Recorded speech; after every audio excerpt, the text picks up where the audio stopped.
Sir थोड़ा सा हमारे युवाओं को बताएं, हमारा चैनल बिल्कुल लोग गांव-गांव देखते हैं, ढाई पौने 3 बहुत बड़ा दर्शक है, कि जो मतलब शुरुआत ही आपका था जब आप तैयारी कर रहे थे, मतलब आपका जो बचपन की पढ़ाई-लिखाई किस तरह की रही, किस लेवल की रही, लालन-पालन किस लेवल का रहा, ताकि और युवाओं को भी थोड़ा-सा मोटिवेशन। मैंने आपको वही बताया, मेरे पापा इंजीनियर हैं, तो ट्रांसफर्स होते रहे। पहले मेरी स्कूलिंग सूरतगढ़ से चालू हुई, सूरतगढ़ के बाद खेतड़ी, खेतड़ी के बाद झालावाड़, झालावाड़ के बाद कोटा। तो अलग अलग जगह पे जहाँ ट्रांसफर होते रहे वहाँ वहाँ पे हम पढ़ते रहे। और स्कूलिंग मेजरली ये जो जगह बता रहे हैं यहाँ पे बहुत बड़ी बड़ी स्कूल्स के अलावा नॉर्मल स्कूल्स थी, जैसे इमैनुअल जो यहाँ पे वैसे इमैनुअल स्कूल था। फिर केंद्रीय विद्यालय में मैंने पढ़ाई की।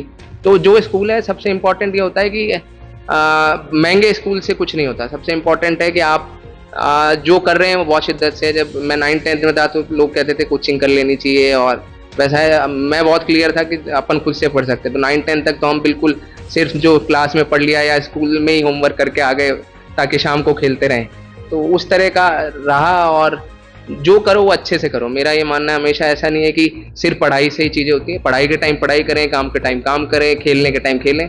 तो सिर्फ पढ़ाई नहीं, आपको एक होल अराउंड हर तरफ से व्यक्तित्व डेवलप करना है। ऐसा नहीं कि पढ़ाई करने लगे तो दुनियादारी को भूल गए। अपन जिस समाज में रहते हैं, परिवार में रहते हैं, यारी दोस्ती सभी चीज़ों को निभाते हुए एक 360 डिग्री अप्रोच लाइफ में लेनी चाहिए। जैसे जो सिविल सर्विसेज होती हैं, उसकी तैयारी के लिए, उसमें सफल होने के लिए एक कोई मूल मंत्र बताओ बड़े शॉर्ट में, कि ये करना चाहिए, ये ज़रूरी है। सबसे इम्पोर्टेंट है एक मेंटर होना। जैसे मेरे को 4-5 अटेम्प्ट लगे, वो इसी वजह से क्योंकि एक अच्छा मेंटर शुरुआत में नहीं मिल पाया, या विद समय धीरे धीरे हम सीखे।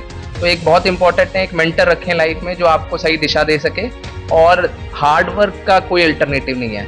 कई बार ये होता है कि अपन कोचिंग कर लेंगे तो उससे आपका सिलेक्शन हो जाएगा, लेकिन कोचिंग में जो टीचर है वो हो सकता है 20 साल से वही पढ़ा रहे, तो उनको वो चीज़ याद हो गई। एग्जाम जब आप लिखेंगे तो ऐसा नहीं होगा कि वो टीचर आपकी जगह लिख पाएगा। तो वो चीज़ें एग्जाम में जो आएंगी वो आप ही को लिखना है। तो प्रैक्टिस करें, और सेल्फ स्टडी का कोई अल्टरनेटिव नहीं है। तो कोचिंग अपनी जगह है, लेकिन जब तक आप खुद नहीं पढ़ेंगे, जब तक वो चीज़ें आपको याद नहीं होंगी। पिछले साल के टेस्ट पेपर हमेशा हेल्पफुल रहते हैं, तो कोशिश करें जो सिलेबस है और जो आपके टेस्ट पेपर्स हैं और जो आपके पिछले साल के पेपर्स हैं उसको ज़्यादा से ज़्यादा सॉल्व करें। अगर आप इंजीनियर नहीं होते और आईपीएस ऑफिसर भी नहीं होते, तो फिर क्या होते, फिर क्या करते? नहीं, इंजीनियर क्यों नहीं होता, इंजीनियर तो हमेशा है, वो मेरे को बहुत पसंद है। उसके अलावा मेरे को एजुकेशन सेक्टर बहुत पसंद है। मेरे को हमेशा लगता है कि अगर अपन बच्चों को सही तरह से सिखा पाएँ, साइंस मैथमेटिक्स की बात नहीं है, बहुत सारी चीज़ें हैं जो सिविक सेंस भी सीखना है वो एजुकेशन से आता है। टीचर्स का एक बहुत इंपॉर्टेंट रोल होता है। तो मेरी जो भी आज मैं जहाँ भी हूँ तो उसमें बहुत बड़ा रोल फैमिली के अलावा टीचर्स का है। तो एजुकेशन एक और इंटरेस्टिंग फील्ड है जहाँ मैं हो सकता था अगर ये नहीं होता। लेकिन इंजीनियरिंग के साथ भी टीचर हो सकता है, तो और इंजीनियर मेरे को बहुत पसंद है। तो मैं सिर्फ पुलिस नहीं, मैं इंजीनियर इन पुलिस या पुलिस इन इंजीनियर टाइप हूँ। वैसे तो मुझे पता है कि आप बहुत मेहनत करते हो, रात में 2-2 3-3 बजे तक करते हो, आपको समय मिलता ही कहाँ हुआ। लेकिन जब भी फ्री समय मिलता है, तो उसमें आप क्या करना पसंद करते हो? आपके शौक क्या-क्या हैं? देखिए, मेरे को बुक्स पढ़ना बहुत पसंद है। मैं मूवीज़ और गाने बहुत ज़्यादा सुनता हूँ। तो जब भी फ्री टाइम रहते हैं मैं गाने हमेशा से बचपन से, पढ़ाई चलती रहेगी साथ भी गाने चलते रहेंगे। उसके अलावा मूवी देख लिया। स्पोर्ट्स मेरे को सारे गेम पसंद है, तो मैं क्रिकेट, बैडमिंटन या जो भी गेम मिल गया वो मैं खेलता हूँ। दोस्तों के साथ घूमना, फैमिली के साथ घूमना, बाइक चलाना मेरे को बहुत पसंद है। माता-पिता और परिवार के लिए क्या कहना चाहोगे? वो बहुत बड़े सपोर्ट्स हैं मेरे लिए, और हमेशा सपोर्ट करते हैं। और हर टाइम पे उनका एक्सपीरियंस जो है और उनका आशीर्वाद है, वो कुछ भी सिचुएशन आए तो मेरे को हमेशा मालूम है कि वो लोग हैं। तो कोई भी रिस्क लेना है या कुछ भी करना है तो हमेशा पेरेंट्स साथ हैं। तो मैं बहुत ज़्यादा ग्रेटफुल हूँ और बहुत हैप्पी हूँ कि मेरे पास ऐसी फैमिली सपोर्ट सिस्टम है। एक बचपन था, खेलना, कूदना, मस्ती, कोई ज़िम्मेदारी नहीं, कोई टेंशन नहीं। एक अब ये है आईपीएस जैसे बोलना, सर, यस सर, जी सर, और यही होता रहता है दिन भर। गनमैन, ड्राइवर, बिल्कुल फुर्सत नहीं, सब कुछ है लेकिन फुर्सत नहीं। तो वो बचपन की यादें और वो अब ये जीवन। मैं तो इसको ज़िंदगी को ऐसे नहीं देखता। ज़िंदगी हमेशा एन्जॉय करने का तरीका है। मैं मेरे काम को भी एन्जॉय करता हूँ, जो ये आप बता रहे हैं ये भी मेरे लिए फैमिली है। पुलिस को मैं फैमिली की तरह मानता हूँ, और हर मोमेंट से आप एन्जॉय कर सकते हैं। ऐसा थोड़ी कि काम, आपको क्या लगता है कि इतना समय अगर बैठ रहे हैं या 2 बजे तक काम कर रहे हैं तो अगर मज़ा नहीं आता तो नहीं करते, और अगर अपन स्ट्रेस लेते तो भी नहीं करते। तो जो चीज़ मैं कर रहा हूँ या जो भी कर रहे हैं, जब भी सब सिविल सर्वेंट, तो मेरे को लगता है और हर इंसान को भी कि हर चीज़ को एंजॉय करके करना चाहिए, तो आपको कोई भी चीज़ ऐसा नहीं लगेगा कि मेरा बैलेंस खराब हो गया या मैं स्ट्रेस में कर रहा हूँ। स्ट्रेस में हमेशा परफॉर्मेंस खराब होती है।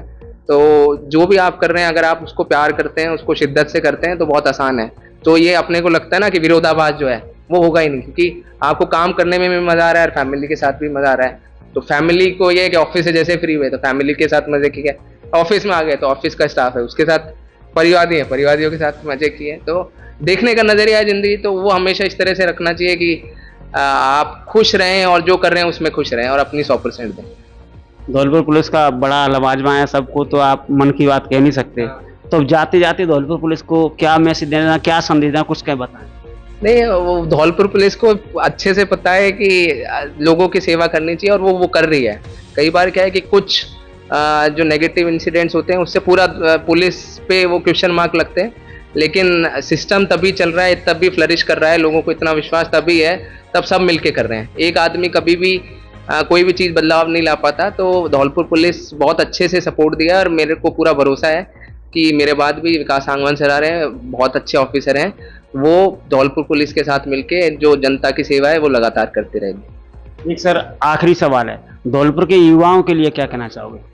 मैं यही कहना चाहूँगा कि सबसे इम्पोर्टेंट है हार्ड वर्क और एक सपना देखना। अपन कई बार एक डायरेक्शन लेस होके चलो भीड़ में चलना है, भीड़ में चलनी है, वीडियो बनाने हैं, किसी के साथ बैठ के तो किसी ने कट्टा घुमा दिया तो दूसरा भी उसके साथ लेके घूम रहा है। तो लाइफ में राइट रोल मॉडल्स रखें, कि सही मार्गदर्शन रखें, किसको आप अपना मेंटर रोल मॉडल मानते हैं वो मान के वो क्या करना चाह रहे हैं वो आप करें। तो आप एक डायरेक्शन के साथ काम करेंगे तो आप सही डायरेक्शन पकड़ लेंगे, तो ज़िंदगी में बहुत यूथ के पास पोटेंशियल है, आप बहुत अच्छा काम करके सक्सेसफुल श्योर होंगे। तो एक सही डायरेक्शन पकड़ के और एक सही कंपनी। बहुत बार ऐसा होता है कि आप अच्छा काम कर रहे थे लेकिन आपको गलत संगति मिल गई और उस वजह से आप गलत दिशा में चले जाते हैं। तो जहाँ मौका मिले समाज के लिए कुछ करें, देश के लिए कुछ करें, दुनियादारी की नहीं सोच के अपन अपनी गारंटी ले लें कि मैं मेरी तरफ से 100% दूंगा और कुछ भी गलत नहीं करूंगा, देश के समाज के किसी भी तरह से काम करूंगा। तो